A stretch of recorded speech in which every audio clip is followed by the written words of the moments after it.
Le agradezco a Dios por esta nueva oportunidad de estar con ustedes con la palabra de Dios para hoy. El mejor comentario que usted tiene del Antiguo Testamento es el inspirado Nuevo Testamento. Aquí Mateo, escribiendo por inspiración del Espíritu Santo, declara que todas las sanidades físicas sobre todas esas personas que fueron traídas a Jesús mientras él estaba allí en la casa de Pedro por la tarde, y Jesús las sanó, revelan que él estaba haciendo que la profecía de Isaías se cumpliese. Así que Mateo amplía la profecía de Isaías para incluir la sanidad física, así también como la sanidad espiritual. Cuando nosotros participamos de la Cena del Señor, recordamos que Jesús, cuando tomó el pan, Él lo partió y dijo: «Tomad, comed, esto es mi cuerpo, que por vosotros es partido. Haced esto en memoria de mí». Entonces surge la pregunta: ¿cuándo fue partido su cuerpo? Nosotros sabemos por el Evangelio que su cuerpo no fue quebrado, o sea, los huesos no fueron quebrados. Sin embargo, los judíos habían pedido a Pilato que les quebraran las piernas a los prisioneros para acelerar su muerte, para que sus cuerpos no estuvieran en la cruz en el día sabático. Y cuando ellos vinieron a Jesús, él ya estaba muerto. Entonces se maravillaron de que ya había muerto y de que no tuvieron que romper sus piernas para que se cumpliesen entonces las Escrituras. Como dice el Salmo 34, Él guarda todos sus huesos, ni uno de ellos será quebrantado. Así que la profecía era: ni un hueso será quebrado. De hecho, como el tipo de cordero sacrificial, Él no podía tener huesos rotos. Así que clavaron la punta de la lanza en el costado de Jesús y brotaron agua y sangre. Pero Jesús dijo: «Esto es mi cuerpo que por vosotros es partido». Él debía estar refiriéndose a los azotes que recibiría cuando le dieran 39 azotes en su espalda. Era una forma de inquisición por la cual ellos conseguían la confesión del prisionero. Recuerda, estimado oyente, cuando Pablo estaba allí en los escalones de la fortaleza Antonia y le preguntó al capitán si podía hablar con los judíos que estaban tratando de matarlo, y éste le dijo: «Adelante». Pablo entonces comenzó a decir: «Hey, compañeros, yo sé exactamente cómo se siente. Hubo un tiempo en que yo me sentía igual. Yo estaba decidido a destruir esta nueva secta de cristianos. Y yo iba camino a Damasco para apresar a aquellos que declaraban el nombre del Señor, cuando de repente vino una luz desde el cielo y yo quedé allí tendido en el suelo. Entonces escuché al Señor diciendo: «Hey, ¿por qué me persigues? Voy a llamarte para que vayas a los gentiles».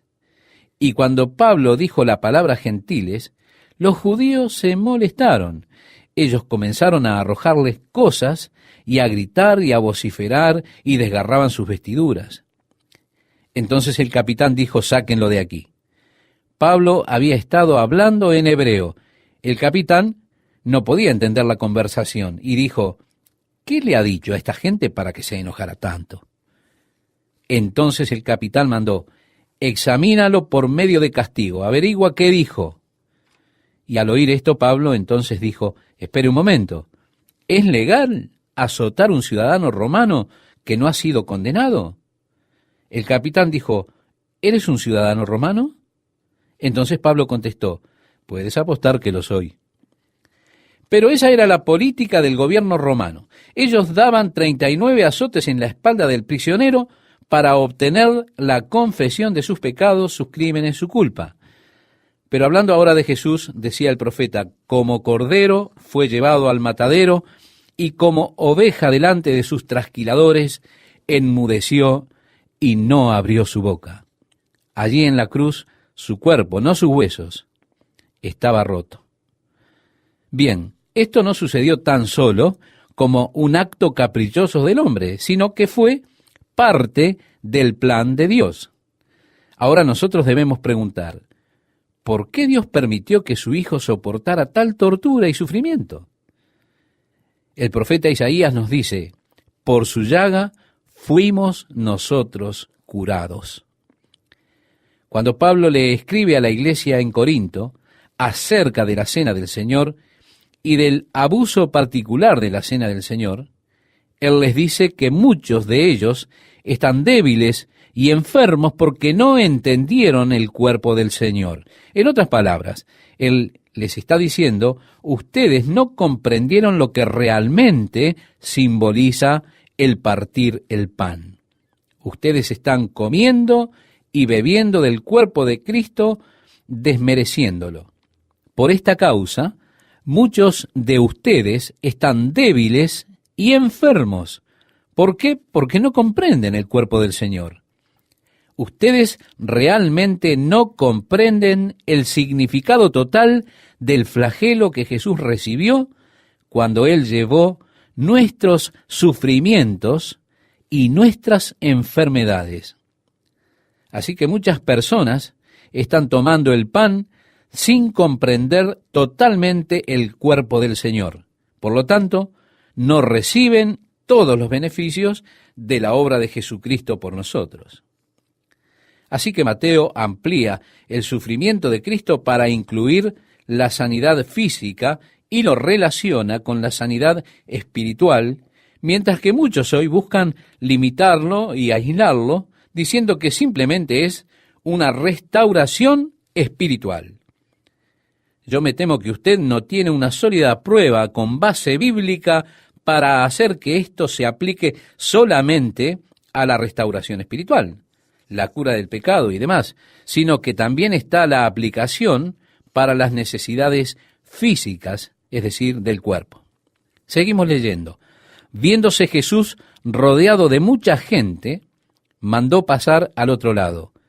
Y vino un escriba y le dijo, Maestro, te seguiré a donde quiera que vayas. Este escriba, estimado oyente, está pronto para partir e ir hacia el otro lado del lago. Él dice, te seguiré a donde quiera que vayas. Ahora leemos. Jesús le dijo, las zorras tienen guaridas y las aves del cielo nidos, mas el Hijo del Hombre no tiene dónde recostar su cabeza. En otras palabras, le está diciendo a este seguidor que esta actitud que él tenía era impulsiva. Y hay muchas personas que impulsivamente dicen, oh, yo quiero entregar mi vida al Señor. El Señor ante esta actitud le dice, piensa el costo. ¿Seguirme a donde sea? Mira, las zorras tienen guaridas, las aves del cielo nidos, pero yo no tengo dónde recostar mi cabeza. Piensa en el costo. Él no está diciendo, no me siga. Él está diciendo, antes de subir a bordo, considera los costos. Medita en el costo del discipulado. Luego leemos, otro de sus discípulos le dijo, Señor, permíteme que vaya primero. Nuevamente aquí un diálogo contradictorio. Señor, primero yo. Y no puede ser de esa forma. Dios es quien tiene que ser lo primero. En cambio leímos, Señor, permíteme que vaya primero. No, usted tiene una idea equivocada acerca del reino. Señor, permíteme que vaya primero y entierre a mi padre. Quizá usted dice, espere un momento, esto es lícito, ¿no es así? Jesús le dijo, sígueme, deja que los muertos entierren a sus muertos. Ponme a mí en primer lugar. Ahora bien, las opciones son que el padre de este seguidor estaba en perfecto estado de salud y al decir esto, él establece un término común de demora. Hey, yo quiero hacerlo, pero no estoy listo aún. Pero uno de estos días, permíteme primero enterrar a mi padre, espérame hasta que muera mi padre. Entonces, este es un término de demora, y lo pueden usar aún cuando su padre está en perfecto estado de salud y probablemente viva 20 años más. Pero unos de estos días me subiré a bordo. El Señor está hablando en contra de la demora, la idea de ponerlo a Él primero. Sígueme, deja que los muertos entierren a sus muertos. Seguimos con la lectura.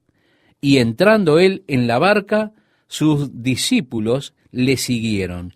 Y he aquí que se levantó en el mar una tempestad tan grande que las olas cubrían la barca, pero él dormía. Esta no era la primera vez ni la única experiencia de una tremenda tormenta levantándose en el mar de Galilea, que sucedió solo cuando Jesús entra en esa pequeña embarcación. Y hacia el norte del lago es muy común tener esas tormentas. Aparecen esas ráfagas. Y yo he visto al mar de Galilea pasar de una calma cristalina a tener olas que alcanzan a veces 2 o 3 metros de altura. Allí en el mar de Galilea, en esas repentinas ráfagas de viento que se levantan. Así que esta no fue la única ocasión en que esto sucedió. Parecería que Satanás tal vez estuviera detrás de todo esto, tratando de destruir a Jesús. Se levantó una gran tempestad en el mar y las olas cubrían la barca, pero él estaba dormido. Y Jesús tenía la práctica común de dormir cuando subía en una barca. Seguimos leyendo y nos dice, y vinieron sus discípulos y le despertaron diciendo, Señor, sálvanos que perecemos. Él les dijo, ¿por qué teméis, hombres de poca fe?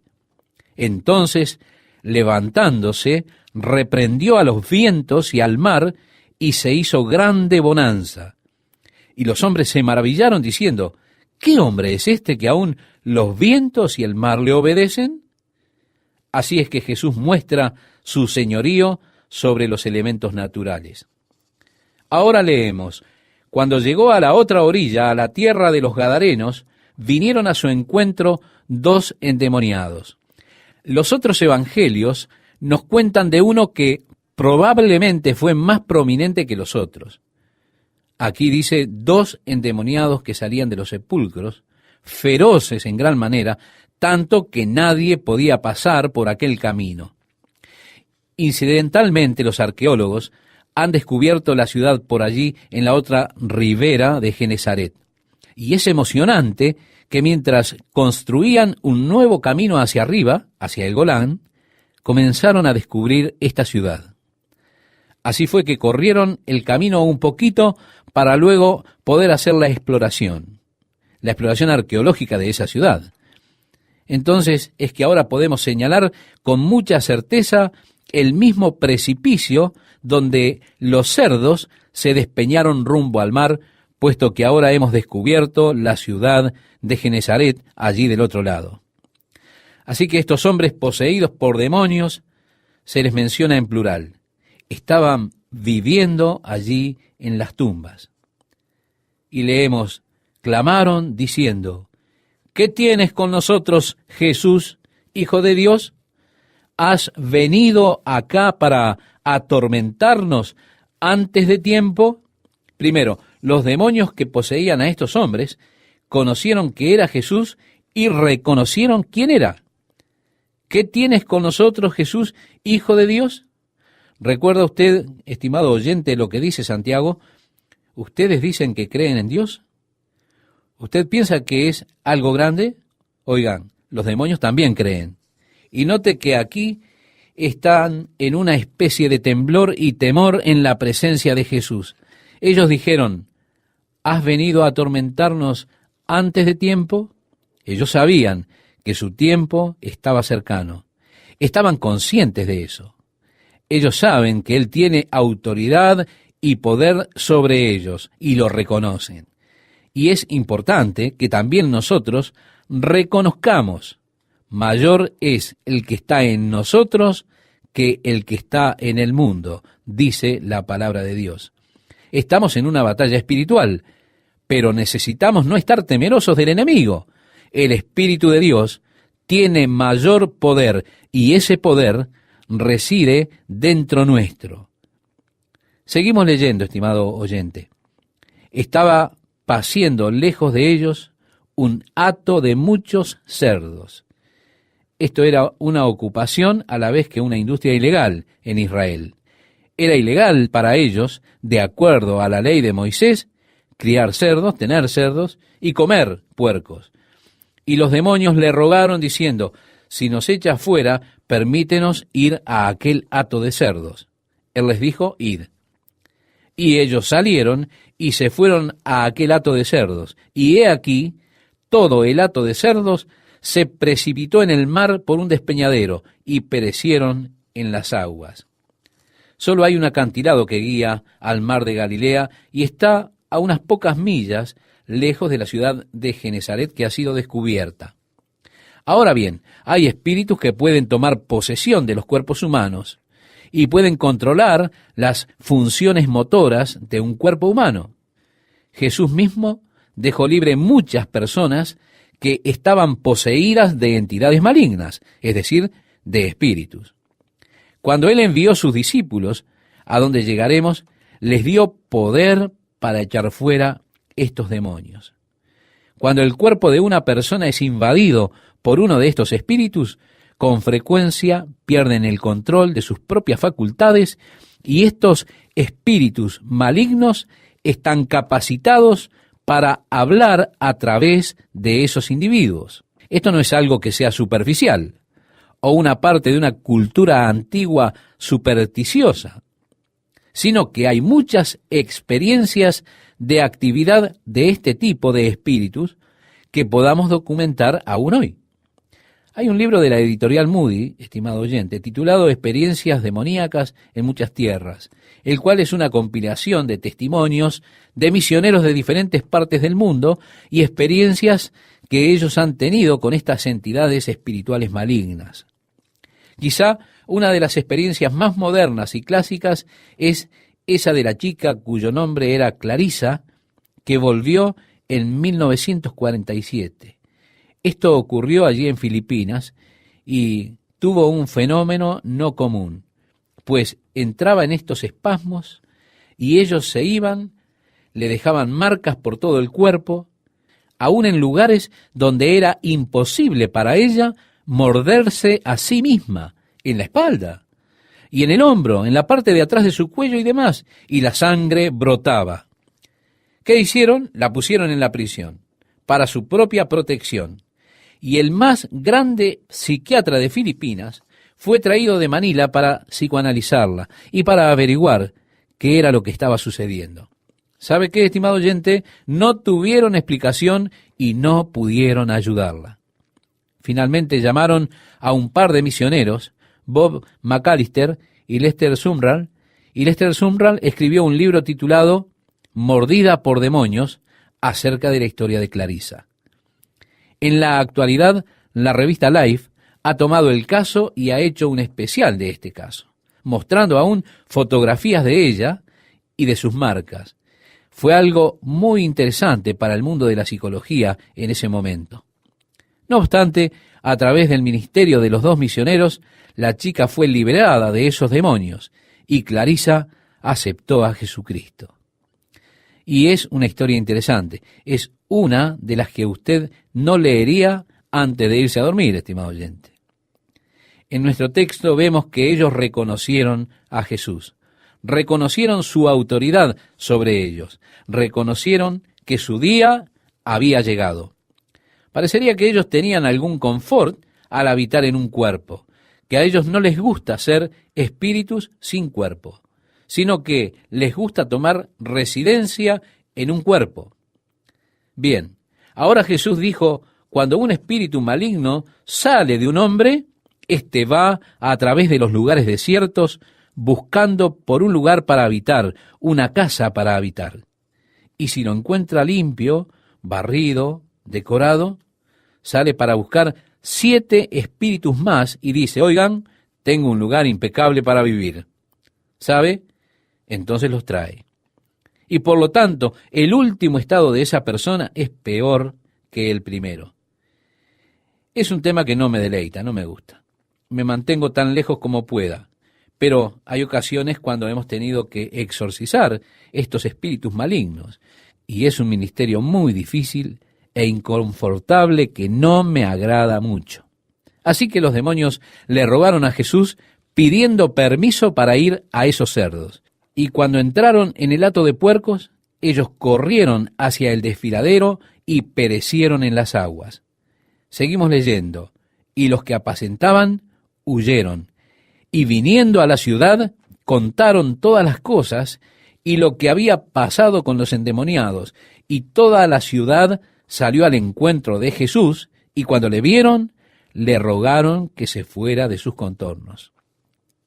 ¿Fueron a oírle o a recibirle? No. Lo que dice es que toda la ciudad salió al encuentro de Jesús, y cuando le vieron, le rogaron que se fuera de sus contornos. Oiga, usted está descalabrando nuestra industria. Simplemente arrasó con todas nuestras ganancias, así que márchese de aquí.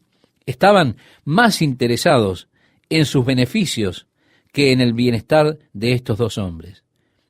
Pero es una cosa triste que la gente le pidiese al Señor que se marchara, ¿verdad? No obstante, este es el caso también en el día de hoy, pues hay quienes le dicen a Jesús: mira, tú estás estropeando mis planes. Le doy gracias a Dios por esta nueva oportunidad que Él me brinda de poder estar con ustedes, amigos y amigas, compartiendo estos momentos de estudio de la palabra de Dios para hoy. Así que le invito a leer juntos nuestro texto de este día. Entonces, entrando Jesús en la barca, pasó al otro lado y vino a su ciudad.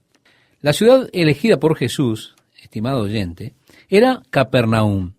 Ya lo dije en el programa anterior, pero reiteramos, esa era su oficina principal. Ahora leemos: y sucedió que le trajeron un paralítico tendido sobre una cama, y al ver Jesús la fe de ellos, dijo al paralítico: ten ánimo, hijo, tus pecados te son perdonados. Yo puedo imaginar que esto fue una tremenda desilusión para sus amigos. Yo estoy seguro que ellos tenían en mente que Jesús sanaría al hombre y que lo sacaría de su cama. Pero que Jesús dijera: ten ánimo, hijo, tus pecados te son perdonados, yo creo que esto probablemente los decepcionó.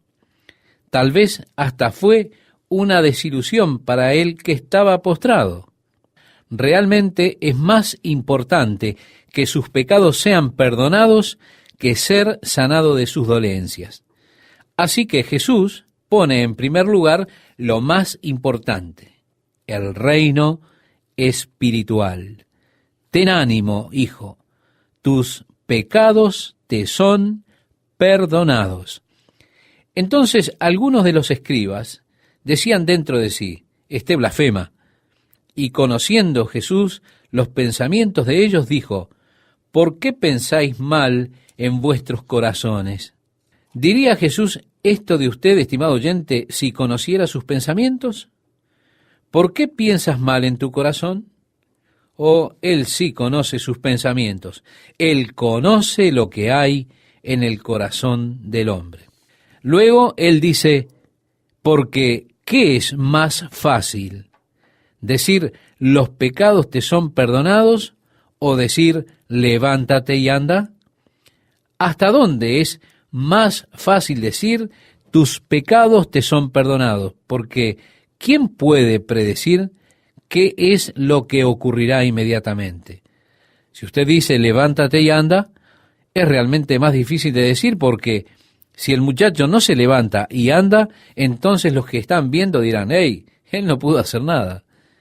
El levantarse y caminar puede tener una demostración inmediata de si hay algún poder en lo que usted dice. Lo pone inmediatamente al descubierto, porque en ese momento nosotros podemos hacer una demostración física para probar o no el poder de las palabras. Así que, ¿qué es más fácil decir? ¿Los pecados te son perdonados o decir levántate y anda? Es más fácil decir tus pecados te son perdonados. Pues para que sepáis que el Hijo del Hombre tiene potestad en la tierra para perdonar pecados, eso lo leemos en el verso 6, estimado oyente, y en otras palabras ustedes verán el poder de mis palabras, para que sepan que tengo el poder de perdonar pecados. Y por el hecho de que ustedes no pueden contemplar esto, pues es una obra espiritual allí, por eso ahora les daré una evidencia física. Y entonces leemos, dice entonces al paralítico, levántate, toma tu cama y vete a tu casa. Entonces él se levantó y se fue a su casa. Y la gente al verlo se maravilló y glorificó a Dios, que había dado tal potestad a los hombres. Jesús dice, así alumbre vuestra luz delante de los hombres, para que vean vuestras obras buenas y glorifiquen a vuestro Padre que está en los cielos. Entonces, Él hizo este milagro de tal modo que este hecho le diera la gloria a Dios. Pasando Jesús de allí, vio a un hombre llamado Mateo, que estaba sentado al banco de los tributos públicos. Esto lo leemos en el verso 9. Mateo era un cobrador de impuestos. Era un oficial de aduanas. Capernaum era una de esas ciudades donde habían establecido aduanas para quienes vinieran del área del norte a través del valle y en el Golán y alrededor del mar de Galilea, y de esa forma ellos estaban esperándolos allí cuando ellos traían su mercadería. Entonces le cobraban los impuestos. Ahora leemos, y él dijo, sígueme, y se levantó y le siguió. Y aconteció que estando él sentado a la mesa en la casa, he aquí que muchos publicanos y pecadores que habían venido se sentaron juntamente a la mesa con Jesús y sus discípulos. Cuando vieron esto, los fariseos dijeron a los discípulos, ¿por qué come vuestro maestro con los publicanos y pecadores? En esa cultura, comer con las personas era extremadamente significativo. Ellos tenían el concepto de que comer con alguien es volverse uno con esa persona, porque tomamos una pieza de pan y yo se lo ofrezco, y usted toma un pedazo y comienza a comerlo, los dos están comiendo del mismo trozo de pan. Ese pedazo de pan que estoy comiendo será asimilado por mi cuerpo y formará parte de mi cuerpo. Usted está comiendo su pedazo de pan y lo está asimilando y formará parte de su cuerpo. Así que, de una manera mística, se nos está volviendo una parte del cuerpo de cada uno. Yo me vuelvo uno con usted porque el pan que está nutriéndome y convirtiéndose en parte de mí, está también nutriéndolo a usted y formando parte de usted. Así que en esa cultura, usted jamás comería con alguien a menos que usted quisiera identificarse con esa persona y deseara estar unánime con esa persona. Es por esto que ellos estaban sorprendidos realmente, por el hecho de que Jesús comiera con pecadores y publicanos. ¿Quiere decir usted que se volverá uno con el pecador? ¿Que se identificará con un pecador? Sí, él se identificó con los pecadores para que ellos pudiesen identificarse con él y recibieran su poder y su perdón.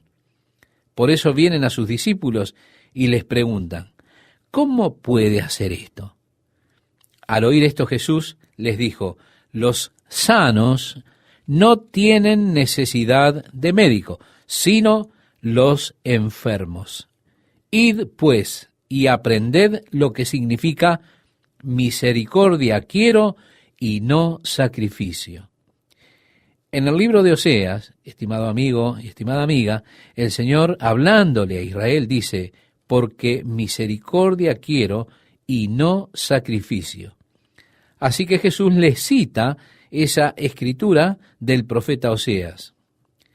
Y él dice, id pues y aprended qué significa. Misericordia quiero y no sacrificio, porque no he venido a llamar a justos, sino a pecadores al arrepentimiento. Entonces vinieron a él los discípulos de Juan diciendo, ¿por qué nosotros y los fariseos ayunamos muchas veces y tus discípulos no ayunan? Esto lo leemos en Mateo capítulo 9 desde el verso 13 al 15. Y mientras Jesús estuvo con sus discípulos, no era el momento para ayunar. Pero vendrán días cuando el esposo les será quitado y entonces ayunarán, dijo Jesús. Luego él habla acerca de la falta de valor que tiene el hacer reformas incorrectas. Nadie pone remiendo de paño nuevo en vestido viejo, porque tal remiendo tira del vestido y se hace peor la rotura. Jesús está diciendo, mire, usted no intente poner un remiendo nuevo en el vestido viejo. Y agrega, ni echan vino nuevo en odres viejos. De otra manera, los odres se rompen y el vino se derrama y los odres se pierden. Pero echan el vino nuevo en odres nuevos. Básicamente Jesús está hablando contra los sistemas religiosos que se habían establecido en ese momento, los cuales no producían una renovación en ellos. Yo realmente no he venido a reformar al judaísmo, a coser una tela nueva en el vestido viejo o a poner el vino nuevo en los odres viejos. Creo que esto se aplica al tiempo presente también. Creo que cuando Dios desea hacer una obra nueva, a veces tiene que salirse de los límites que tienen establecidos los organizados sistemas religiosos. No sé realmente en la historia dónde tenemos el registro de un verdadero avivamiento ocurrido en un grupo denominacional. Generalmente los grandes avivamientos dan por resultado la formación de una nueva denominación. Pareciera que los viejos odres se establecen, y así es que vemos esta maravillosa obra de Dios. Pero es mi convicción personal que Dios tenía que formar nuevos odres para el trabajo que Él quería hacer. Y me he encontrado a mí mismo en la frustrada posición de muchos años, tratando de poner vino nuevo en odres viejos. Y lo que yo estaba haciendo era simplemente destruyendo las cosas, puesto que no podía ir más allá con las cosas tradicionales de la denominación. ¿Por qué no volvemos a la palabra de Dios y seguimos la palabra de Dios? Esto parece bastante simple, pero los odres viejos no pueden sujetarlo, ya están hechos a su manera. Hay muchas personas que aún hoy en día están involucradas en el proceso de echar cuidadosamente el vino nuevo en odres viejos, siempre intentando echarlo de manera que no los rompamos, aunque últimamente las personas llegan a la conclusión de que esto no es una tarea fácil de hacer si acaso ello es posible. Sigamos leyendo, estimado oyente. Mientras él les decía estas cosas, vino un hombre principal y se postró ante él diciendo, mi hija acaba de morir, mas ven y pon tu mano sobre ella y vivirá. Este hombre estaba realmente desesperado, pero qué fe tremenda tenía. Adorando a Jesús, le dijo, mira, mi hija ha muerto, pero yo sé que si tú vienes y pones tu mano sobre ella, ella vivirá. Y se levantó Jesús y le siguió con sus discípulos. Y he aquí una mujer enferma de flujo de sangre desde hacía 12 años, se le acercó por detrás y tocó el borde de su manto porque decía dentro de sí, si tocare solamente su manto, seré salva. Pero Jesús, volviéndose y mirándola, dijo, ten ánimo, hija, tu fe te ha salvado. Y la mujer fue salva desde aquella hora. Quiero destacar aquí algo que creo que es muy importante y significativo allí. Y es que esta mujer había encontrado un punto de contacto para mostrar su fe. Ese punto que es el momento en que yo toque la punta de sus vestiduras, entonces sé que voy a ser sanada. Así que al momento en que ella tocó sus vestiduras, puso su fe en acción y en ese mismo instante fue sanada. Pienso que en este pasaje se encuentra el valor de la imposición de manos de los ancianos. Como dice la Biblia, ¿está alguno enfermo entre vosotros? Llame a los ancianos de la iglesia, que le impongan las manos y oren por él, ungiéndole con aceite en el nombre del Señor, y la oración de fe salvará al enfermo. Yo creo que esta imposición de manos es un lugar tremendo para el accionar de la fe. Y sé que cuando soy ungido con aceite y los ancianos ponen sus manos sobre mí, Dios va a sanarme porque Él lo prometió. Y esto es darle lugar al accionar de la fe en una persona. De esta manera, yo sé que cuando ellos pongan sus manos, Dios me sanará. Jesús, dándose cuenta de que el milagro había sido realizado, se volvió a ella y le dijo: «Ten ánimo, hija, tu fe». Note que él no dijo mi fe, sino que dijo: «Tu fe te ha salvado». Y la mujer fue sanada en ese momento. Al entrar Jesús en la casa del principal, viendo a los que tocaban flautas y la gente que hacía alboroto, les dijo: «Apartaos, porque la niña no está muerta, sino duerme». Y se burlaban de él. Pero cuando la gente había sido echada fuera, entró y tomó de la mano a la niña, y ella se levantó. Y se difundió la fama de esto por toda aquella tierra. Pasando Jesús de allí, le siguieron 2 ciegos, dando voces y diciendo: «Ten misericordia de nosotros, hijo de David». Y llegado a la casa, vinieron a él los ciegos, y Jesús les dijo: «¿Creéis que puedo hacer esto?». Ellos dijeron: «Sí, Señor». Entonces les tocó los ojos, diciendo: «Conforme a vuestra fe os sea hecho».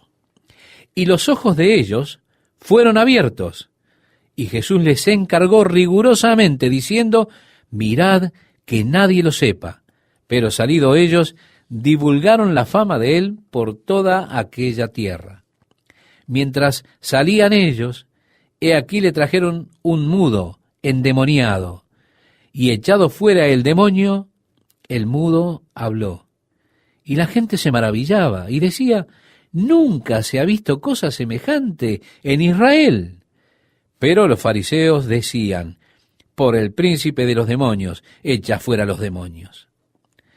Recuerde esto, porque estaremos entrando en este tema en unos momentos, a medida que avanzamos y llegamos al pecado imperdonable al que ellos se están acercando. Leemos en Mateo 9, 35 al 38. «Recorría Jesús todas las ciudades y aldeas, enseñando en las sinagogas de ellos y predicando el evangelio del reino y sanando toda enfermedad y toda dolencia en el pueblo. Y al ver las multitudes, tuvo compasión de ellas, porque estaban desamparadas y dispersas, como ovejas que no tienen pastor. Entonces dijo a sus discípulos: «A la verdad, la mies es mucha, mas los obreros pocos. Rogad, pues, al Señor de la mies que envíe obreros a su mies». Observe usted cómo Jesús en su ministerio no establece un patrón. Cuán a menudo nosotros intentamos establecer patrones para Dios. Definimos los círculos por los cuales Dios puede moverse y desarrollamos los métodos y propósitos. Y llegamos a tener métodos conservadores para tratar con los problemas. Veamos, ¿cuál es su problema? Bueno, esto le corresponde la solución número 17. Veamos aquí, número 1, 2, 3, 4, y seguimos con esta pequeña rutina. Nos gusta tanto ponerle una rutina a Dios, encasillarlo y confinarlo a un método, y especialmente si ese método alguna vez funcionó. Y yo soy culpable de esto, lo sé. Usted me observa y piensa: ¿qué es lo que ha hecho ahora? Es decir, ¿cómo obré en ese momento? Luego usted piensa: ¿qué es lo que hizo diferente? Y usted trata de entender y tiene ese sentimiento como si fuera algo que tuviese que ver más conmigo que con la obra divina y soberana de Dios.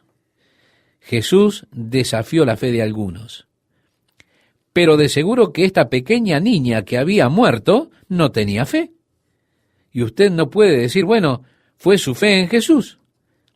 Ahora, inmediatamente después de esto, Miremos lo que ocurre con los dos ciegos. Jesús dijo, ¿creéis que puedo hacer esto? Ellos dijeron, sí, Señor. Y él dijo, conforme a vuestra fe, os sea hecho. Y sus ojos fueron abiertos. Recordemos, la mujer con el flujo de sangre dijo, si tocare solamente su manto, Jesús le dijo, ten ánimo, hija, tu fe te ha salvado, la fe de ella. Así que vea usted, no hay un patrón establecido en el obrar de Dios en la vida de una persona. Pero cuando alguien tiene el mismo mal que nosotros y fue sanado, nosotros le preguntamos, ¿cómo sucedió? ¿Qué fue lo que hiciste? Inmediatamente queremos aprender la fórmula, queremos aprender ese pequeño camino secreto para poder seguirlo. Pero Dios no se limita a sí mismo a una rutina o a un modelo, sino que Él obra según corresponda en relación a cómo somos nosotros. Y Él trata con cada uno de acuerdo con nuestras diversas necesidades. Yo amo al Señor por su hermosa adaptabilidad al ser capaz de ministrarme de acuerdo a mi propia personalidad y mi propia necesidad. Dios es tan glorioso porque me relaciono con Él de forma tan personal. Él conoce mis rasgos individuales, conoce mis características, me entiende y me ama tal como soy. Él trata conmigo de acuerdo a mi propia personalidad. De esta manera, Él trata con cada uno sobre esa base individual. Entonces está mal que nosotros intentemos ponerle un formato a Dios diciendo, bien, Él lo hizo de esta manera conmigo, así que si Él no lo hace con usted de esta manera, entonces usted no tendrá otra forma de obtener lo que necesita, si no lo hace con usted de la misma manera que lo hizo conmigo. No intentemos, estimados oyentes, ponerle patrones de modelos de obrar a Dios. No intentemos buscar las mismas experiencias que otra persona tuvo, sino que usted solo relaciónese con Dios en su forma personal y única, y Dios se relacionará con usted de manera personal y única. Entonces usted tendrá su propio caminar especial, su propia experiencia, su propia relación especial con Dios. Algunas veces decimos, bueno, ellos dicen que esto sucedió de esta manera, pero conmigo no fue así, entonces supongo que yo no tengo lo que necesito porque no ocurrió conmigo de la forma que ocurrió con ellos. No lo olvide, estimado oyente, los métodos por los cuales Dios trabaja en nuestra vida son infinitos en cuanto a sus variedades. Hola, ¿cómo están amigos y amigas? Espero que bien, disfrutando del amor y de la comunión con Dios. Ahora nos disponemos a continuar con el Evangelio de Mateo en la palabra de Dios para hoy. En el comienzo del capítulo 10 nos encontramos a Cristo enviando a sus discípulos fuera, hablándoles de ir a las ovejas perdidas de la casa de Israel.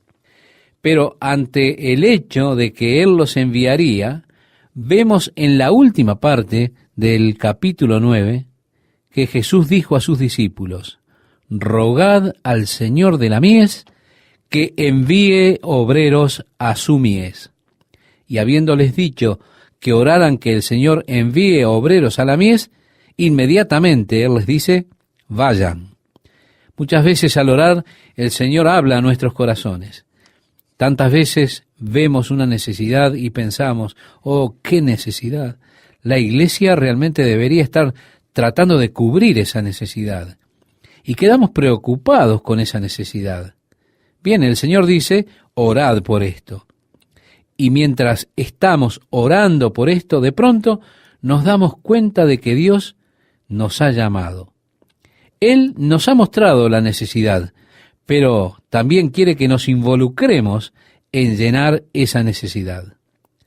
Muchas veces el mismo hecho de que Dios nos ha hecho conscientes, esto en particular es el comienzo mismo del llamado de Dios sobre nuestra propia vida para ese campo de servicio en particular. Así que el Señor dice, orad porque la cosecha ya está pronta, pero los obreros son pocos. Orad para que el Señor de la mies envíe obreros a su mies.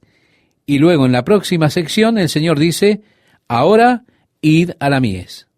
De modo que orar con frecuencia nos prepara a nosotros para ir. Es mientras que estoy orando que el Espíritu de Dios puede realmente hablarle a mi corazón, puede moldearme, puede formarme en eso que Dios se ha propuesto, en eso que Dios ha diseñado. Así que muy frecuentemente al decir, oh Señor, envía obreros a la mies, ocurre luego que oigo el llamado de Dios diciendo, ¿quién irá? Entonces respondo, oh Señor, aquí estoy, envíame.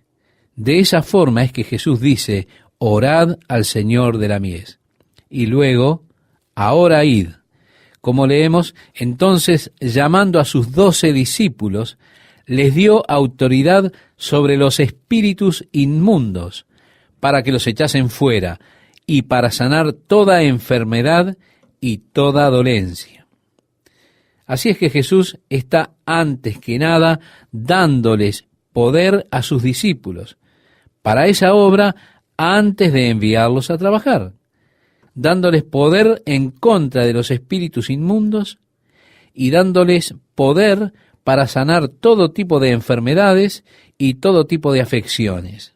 Vemos entonces los nombres de los 12 apóstoles, y es aquí que ellos son llamados primeramente apóstoles. Eso por el hecho que Él los está enviando. Es así que la palabra apóstol significa uno que es enviado.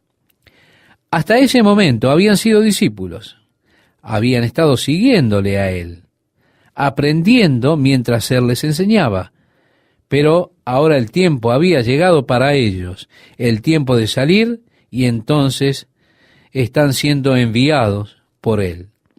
Vemos, por tanto, el cambio de discípulo a un seguidor y luego a un apóstol, es decir, alguien que es enviado. Seguimos leyendo. Vemos ahora los nombres de ellos primeramente. Los nombres de los 12 apóstoles son estos. Primero Simón, llamado Pedro, y Andrés su hermano, Jacobo, hijo de Zebedeo, y Juan su hermano, Felipe, Bartolomé, Tomás, Mateo el publicano, Jacobo hijo de Alfeo, Lebeo por sobrenombre Tadeo, Simón el cananita y Judas Iscariote el que también le entregó. Simón el cananita. Esa palabra traducida canaanita es de hecho Canahanín, y se nos dice en el Evangelio de Lucas que fue Simón el celote. El historiador Josefo dijo que los celotes eran patriotas extremistas. Ellos eran hombres que valoraban la libertad por encima de la vida misma. Eran hombres que estaban dispuestos a sacrificar sus propias vidas o aún ver a sus familias martirizadas con tal que fueran libres. Ellos preferían la libertad a la vida y estaban deseando hacer lo que fuera necesario para obtener la libertad. Fueron ellos quienes se rebelaron constantemente contra el gobierno romano. Así podemos entonces conocer un poco más acerca de Simón el celote. Mateo era un publicano y como tal era considerado como un traidor para los judíos. Él era alguien que en mayor o menor medida se había vendido a los enemigos. ¿Por qué? Porque recolectaba los impuestos para el imperio romano. Ahora pensamos, ¿se habrán conocido Simón y Mateo en otras circunstancias? Mire, si así fuera, seguro que Simón lo hubiera matado. Quiero decir, aquí usted tiene a un celote, uno que odia el yugo romano, alguien que está anhelando pelear para derrocarlo. Y por otro lado tiene a uno que se ha unido a Roma, un desertor. Ahora es interesante ver cómo Cristo trae a personas de diferentes trasfondos, aún trasfondos adversos, y los trae juntos a un compañerismo amoroso. También me resulta interesante que al nombrar a los apóstoles, no hay entre ellos una gran maravilla de personas. Y eso en lo que al mundo se refiere. Ninguno de ellos posee una educación superior. Ninguno de ellos es un prominente o rico. De hecho, son simplemente gente común. 4 de ellos eran pescadores. 1 era recolector de impuestos. No se nos da a nosotros mucho del trasfondo de los demás, sino que eran personas comunes. Y siempre me interesó por qué estos hombres que Dios está preparando para enviar a hacer su trabajo son simplemente hombres comunes. Gente común como usted, estimado oyente. Es que cuando Dios tiene una obra para ser hecha, Él realmente no va a las universidades a seleccionar a los altos grados y a los de gran cociente intelectual y demás, sino que Dios elige y llama a gente común como usted. Es un error para cualquiera de nosotros excusarnos a nosotros mismos de servir al Señor a causa del hecho que somos tan comunes. ¿Por qué?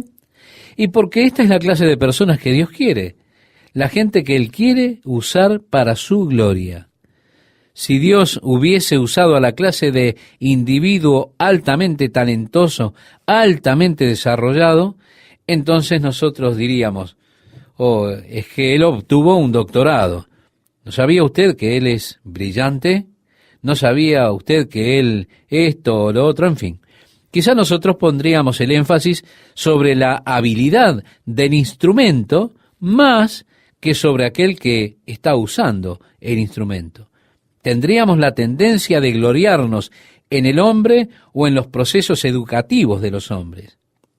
Así es que el Señor ha escogido las cosas simples para avergonzar a los sabios y las cosas necias para dejar en nada la sabiduría de este mundo.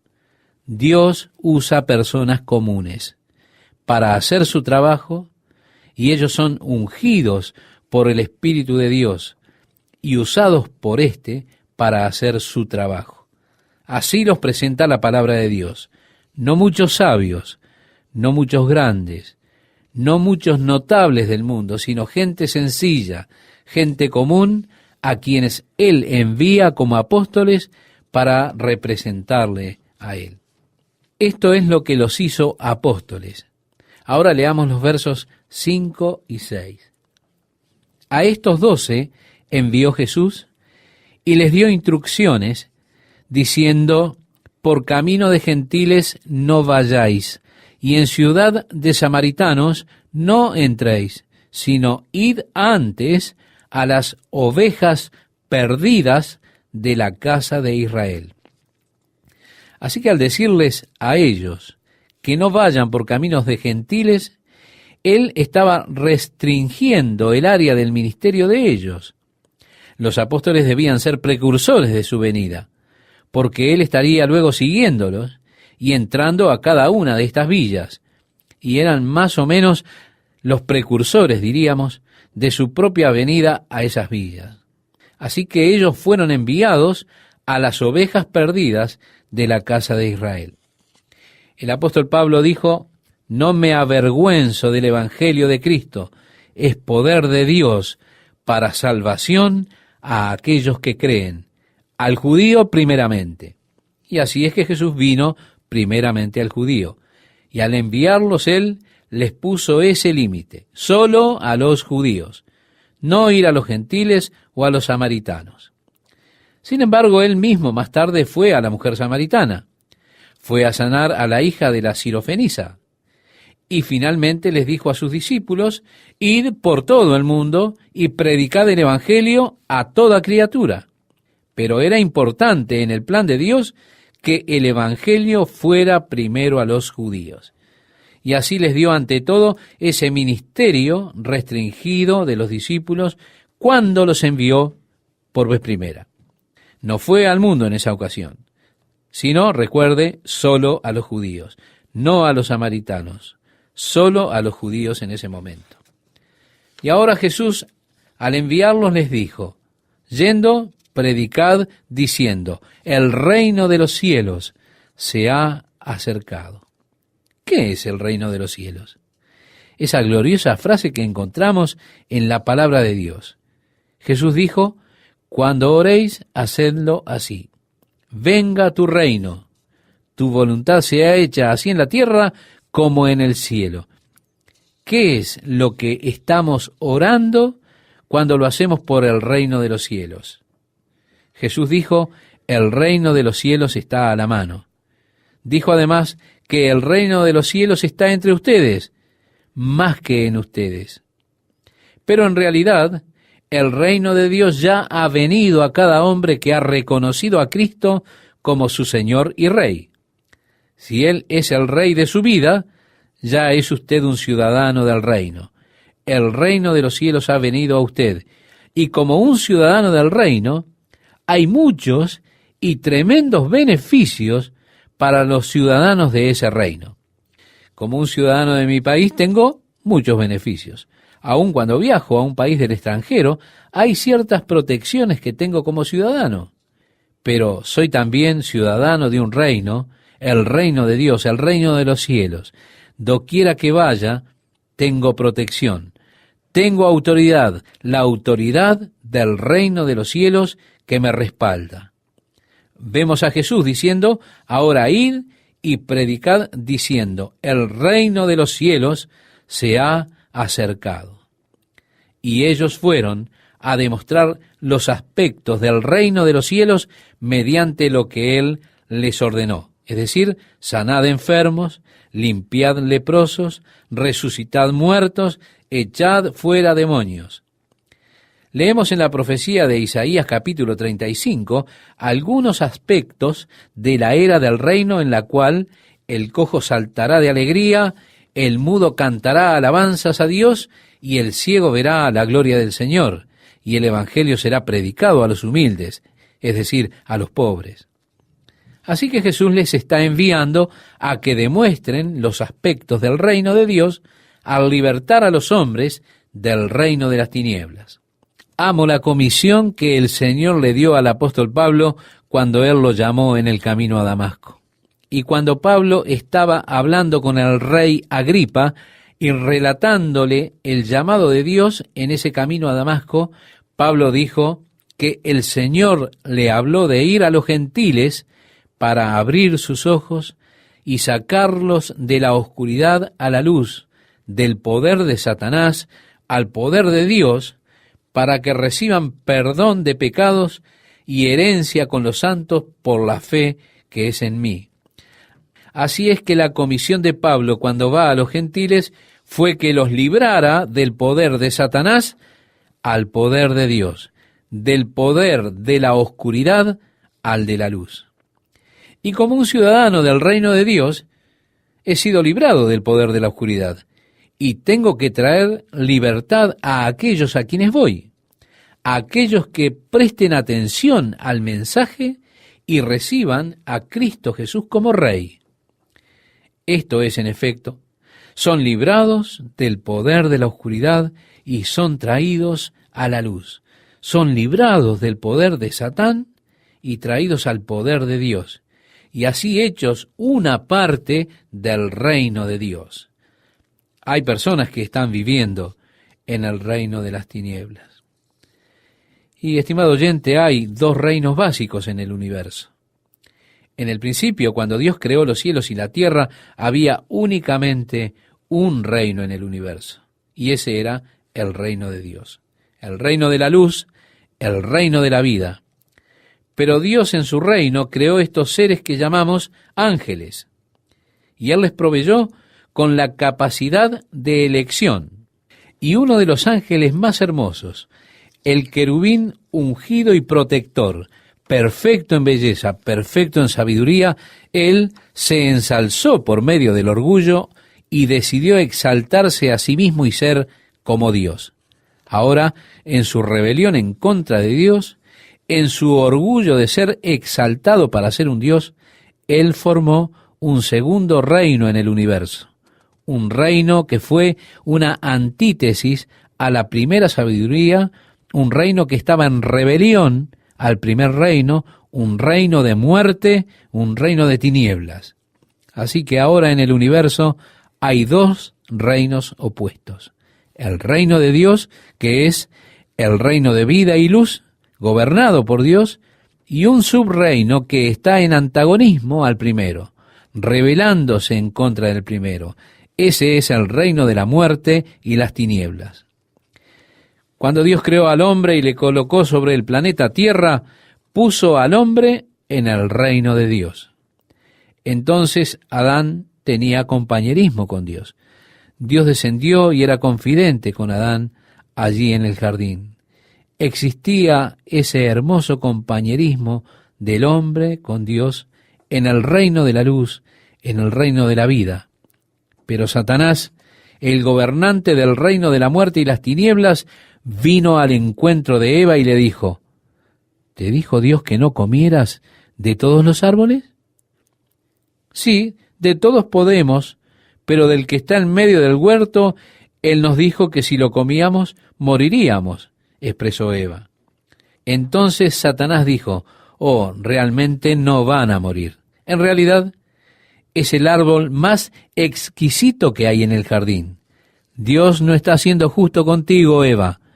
Él está guardándose algo que es bueno.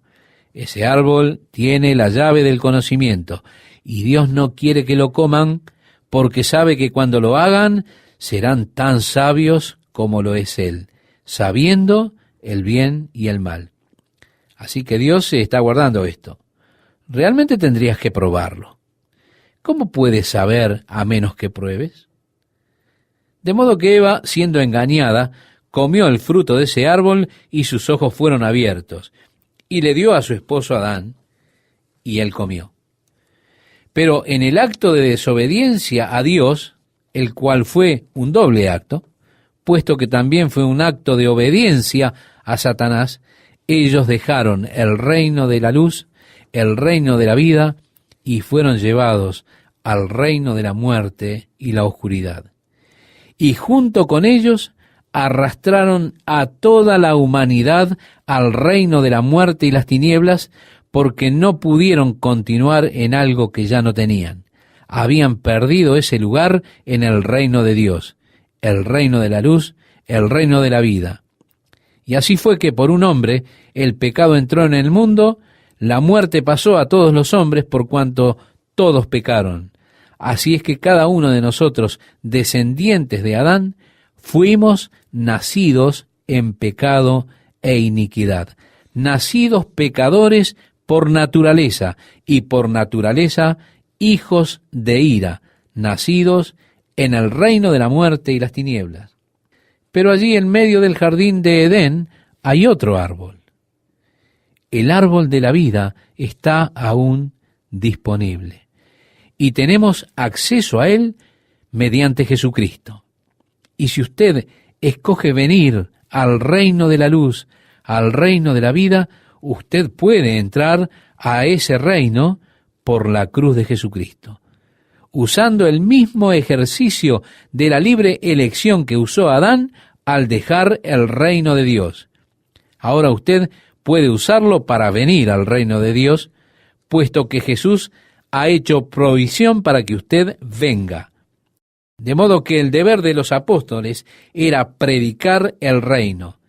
Es posible para un hombre volver a tener ahora compañerismo con Dios a través de la fe en Jesucristo, a través del árbol, a través de la cruz.